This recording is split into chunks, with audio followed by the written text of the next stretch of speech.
This is my GC Reyoung Sisha, which, as you can see, is actually just about to finish up a blooming cycle. It's a very, very large orchid, Phalaenopsis.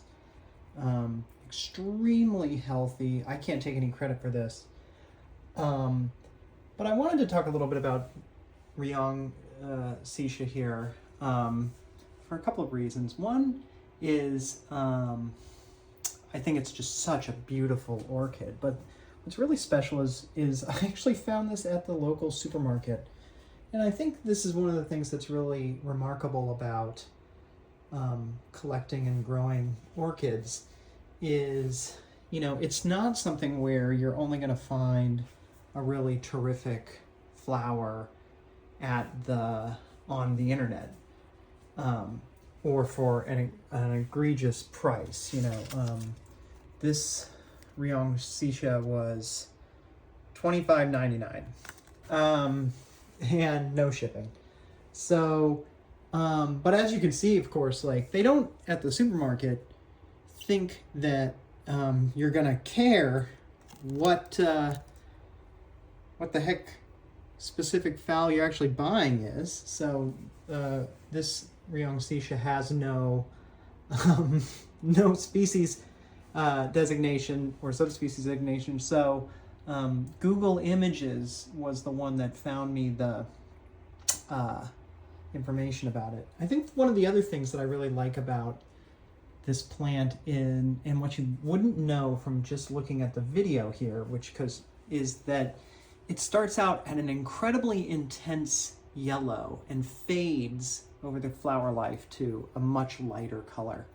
And that's something that's common in Phalaenopsis. Not all Phalaenopsis flowers do that, but a good chunk of them do, especially the ones that come from the more satiny lines of flowers. So waxier flowers typically don't show that similar fade in my experience. Maybe they do actually, but at least the ones I've had don't.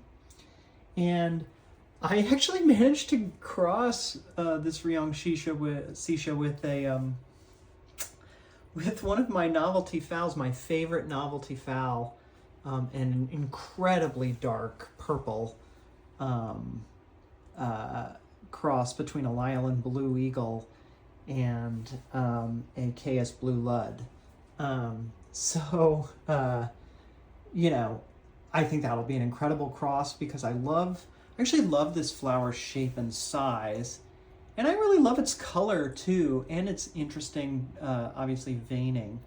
And so seeing what might happen if you just take an incredibly dark blue-purple orchid and cross it will be interesting. A nice high flower count, and of course, like, a really robust stem, extremely vigorous and healthy, extremely low maintenance. I've had it for probably a month, 2 months maybe, and it has given me absolutely no trouble. And generally, once an orchid has been with you for about a month and a half and hasn't given you any trouble, you're pretty much in the clear at that point. High flower count. So really, I mean, this is pretty much apex Taiwanese novelty breeding, you know, or orchid breeding, right?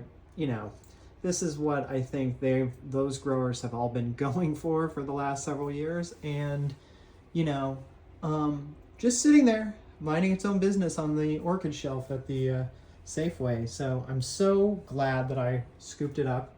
You can't find this on the internet, as far as I can tell. You can't find it for sale there, but, you know, I'm not really sure how they make determinations about which flowers they're gonna put on the shelves at a random Trader Joe's or a Safeway, but this is it. This is my GC Reyoung Sisha, so there you go.